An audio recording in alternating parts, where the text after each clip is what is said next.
Hi. നാട്ടിൽ നിന്നും മറ്റെവിടെ നിന്നും ഓൺലൈനിലൂടെ സാധനങ്ങൾ വാങ്ങിച്ചു കൂട്ടുന്ന നമ്മുടെ പ്രിയപ്പെട്ടവരുടെ ശ്രദ്ധയ്ക്ക് ഒരു അറിവിലേക്ക്. ഇവിടെ എല്ലാവരും കണ്ടതാണ് വയനാട് നടന്ന ഈ ഒരു മഹാദുരന്തം. ഈ ഒരു മഹാദുരന്തത്തിൽ നിങ്ങൾ അറിഞ്ഞോ ആരെങ്കിലും? അവിടെ കൈപിടി ചേർത്താൻ ഏറ്റവും കൂടുതലായിട്ട് വന്നിരിക്കുന്നത് വ്യാപാരി വ്യവസായി ഏകോപന സമിതിയുടെ അംഗങ്ങളാണ്. അവിടെ വേണ്ടുന്ന സാധനങ്ങളൊക്കെ അവർ റെഡിയാക്കി കഴിഞ്ഞു എന്നുള്ള വാർത്തകളാണ് അറിയാൻ കഴിയുന്നത്. ഇത് നിങ്ങൾക്കൊരു ഓർമ്മപ്പെടുത്തലാണ്.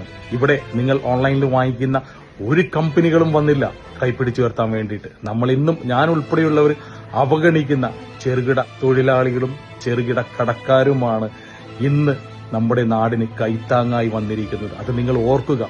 നമ്മളെല്ലാം വിരൽത്തുമ്പിലിരുന്ന് ഓൺലൈനിൽ ഓർഡർ ചെയ്യുമ്പോൾ ഒരു വിഭാഗം പട്ടിണിയിലേക്ക് നീങ്ങുകയാണ്. ആ പട്ടിണിയിൽ പോലും അവർക്ക് കൈപിടിച്ചുയർത്താനുള്ള മനസ്സുണ്ടെങ്കിൽ നമ്മളിനി അവരെ ചേർത്ത് പിടിക്കണം. ഇടനെഞ്ചിൽ ചേർത്ത് ഓരോരോ വ്യാപാരിയെയും പിടിക്കണം. നമ്മൾ പോയി